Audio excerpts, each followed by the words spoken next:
CIST, une interview que Noël Le Graët risque de regretter un long moment.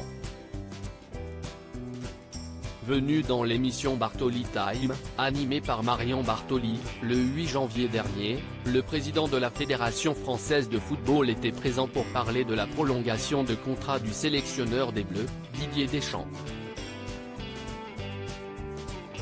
Une discussion qui a ensuite porté sur un autre potentiel candidat au poste, Zinedine Zidane, et les mots de l'homme de 81 ans sont très mal passés. Si Zidane a tenté de me joindre?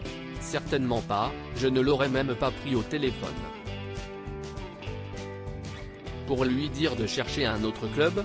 A-t-il notamment déclaré, déclenchant l'ire des médias et des personnalités du football français. Après les stars actuelles Kylian Mbappé et Franck Ribéry, ce fut au tour des proches de Zizou de s'exprimer hier, à l'image de Christophe Dugarry, qui n'a pas été tendre avec Noël Le Graët, mais également Didier Deschamps. Je ne comprends pas le silence de Deschamps.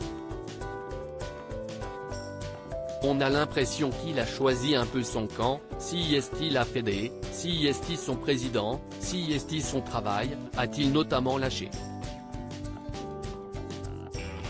Une déferlante qui s'est poursuivie ce 10 janvier avec l'intervention d'une figure emblématique du football français, Jean-Michel Larquet.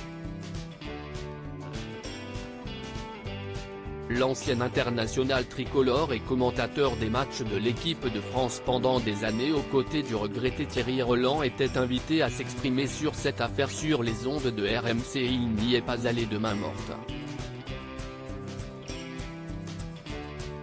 Dans sa boîte crânienne, il n'a pas du tout le comportement moral d'une personne normale aujourd'hui.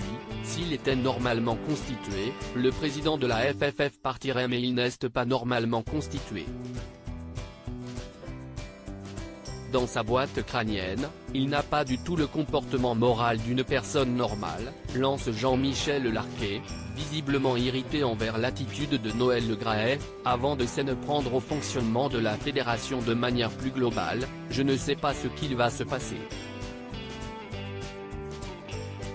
La FFF, comme la FIFA, est un organe où les gens gravitent et grenouillent depuis des années et considèrent qu'ils sont un État dans l'État. Ces gens-là ont le sentiment d'être libres dans ce qu'ils peuvent faire.